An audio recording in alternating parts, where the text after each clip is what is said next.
ποδηλατός. Είναι κάνω το απαιτή περίσταση.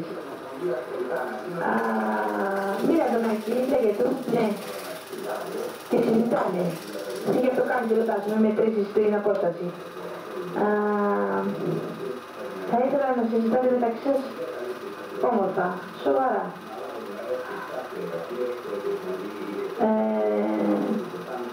Φαντάζομαι να συζητάνε πολιτικά τώρα, γιατί δεν μπορώ να ακούσω τι λένε. Μάλλον πολιτικά. Κατέβα στο χέρι του Στάσου από εκεί, σε ποδίζει ο ίδιος, έχεις δίκιο, ναι.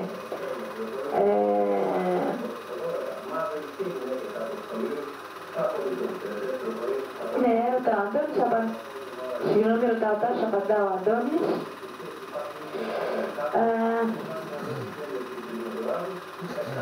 Τι πάει λέγοντας. Κάνουμε τώρα ένα τσεκ για τη μηχανή περισσότερο.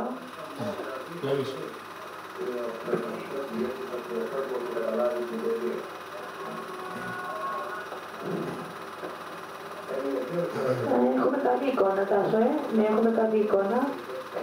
Αν και αχάρια στην... Χαίρετε. Θα ήθελα να μου πείτε το όνομά σας, από πού κατάγεστε, θα ήθελα να σας κάνω ορισμένες ερωτήσεις.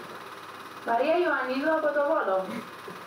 Είπατε ότι λέγεστε από το Βόλο. Μήπως έχετε κανένα αδερφό από τον 1-3? Ναι, έχω ένα είναι στη Θεσσαλονίκη. Σπουδάζει τα ρεύμα του Γιάννα και το Κιτσάνι. Περιτίνος, δηλαδή τι είπατε. Ιατρός είναι, το είναι το τελευταίο έτος, μάλλον πτυχίο.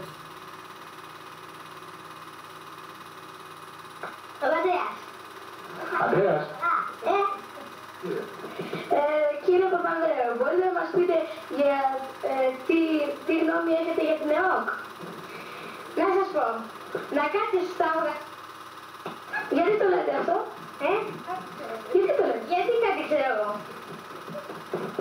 Θα μου πείτε τώρα τι σχέση έχετε με τον κύριο Καραμαλή.